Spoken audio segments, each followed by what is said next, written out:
तत्वों के भाव है। बोले जब मैया का विवाह होकर के आया बाबा के साथ तो मैया लक्ष्मी ने निमंत्रण किया।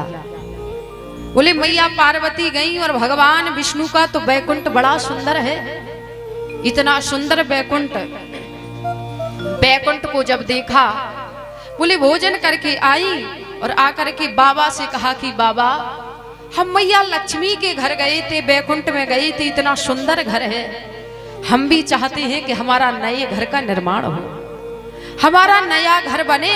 जैसे मैया ने मेरा निमंत्रण किया है, यदि मेरा नया घर बन जाएगा तो मैं भी लक्ष्मी का निमंत्रण करूंगी।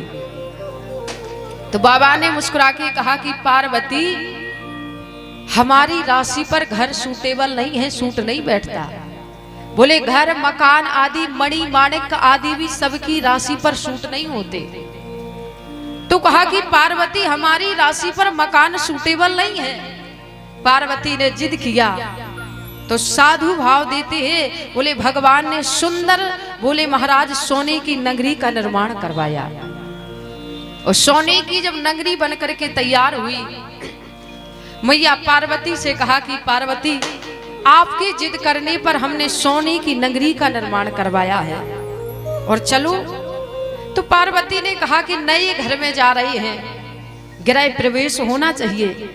तो कहा कि किसी बुलाया जाए, बोले किसी विद्वान ब्राह्मण को बुलाया जाए, किसी विद्वान ब्राह्मण के द्वारा गृह प्रवेश कराया जाए।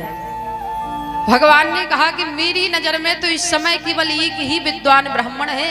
बोले कौन? बोले मेरी नजर में एक ही विद्वान ब्राह्मण है, वो है मेरा चेला रावण। बोले जो चारों वेदों का ज्ञाता है, जो 6 शास्त्रों का ज्ञाता है और जो 18 पुराणों का ज्ञाता है, मेरी नजर में केवल और केवल मेरा शिष्य जो रावण है वही ज्ञानी है।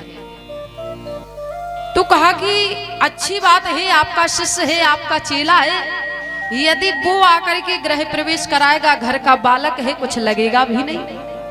तो भगवान शंकर ने कहा पार्वती मन ही मन कहा तुम जानती नहीं हो मेरा शिष्य रावण है कैसा।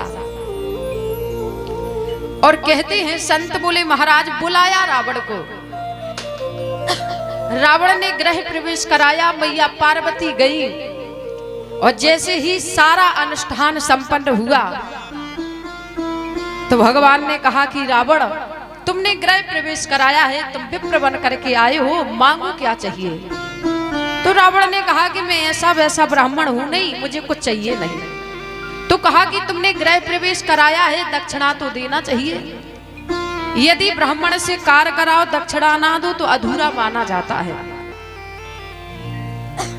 तुमने गृह प्रवेश कराया है, बताओ दक्षिणा में क्या दूं। बोले महाराज रावण ने कहा कि वैसे तो हमें कुछ चाहिए नहीं और मैं ऐसा वैसा ब्राह्मण हूं नहीं, यदि मुझे कोई वस्तु पसंद भी आती है तो हम मांगते नहीं है, हम तो जाकर के सीधे छीन लेते हैं। और मैं अपनी तरफ से नहीं कह रही, एक बार कुबेर पर धावा और पुष्पक यान छीन ले आवा। रावण ने कहा कि मुझे यदि कोई वस्तु चाहिए होती है तो मैं मांगता नहीं हूं, मैं तो सीधे जाकर के छीन लेता हूं। मांगो क्या चाहिए? भगवान शंकर ने कहा। तो रावण ने कहा कि भोलेनाथ दोगे जो मांगेंगे? बोले बिल्कुल देंगे।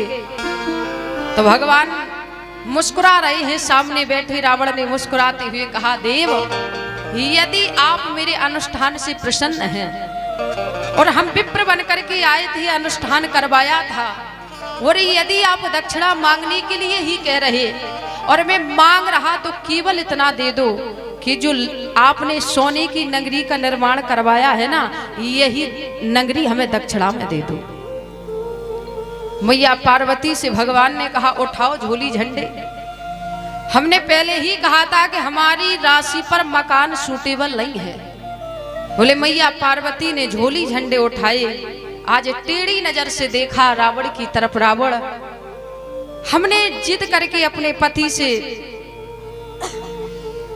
सुंदर महल का निर्माण करवाया था, तुमने एक रात्रि मुझे नहीं रुकने दिया। बोले महाराज टेढ़ी नजर से देखा रावण, मैंने अपने पति से जिद करके जिस नगर को, जिस महल को बनवाया था तूने एक रात्रि नहीं रुकने दिया। याद रखना रावण, हम ही तेरी इस सोने की नगरी को जला करके राख की ढेरी कर देंगे।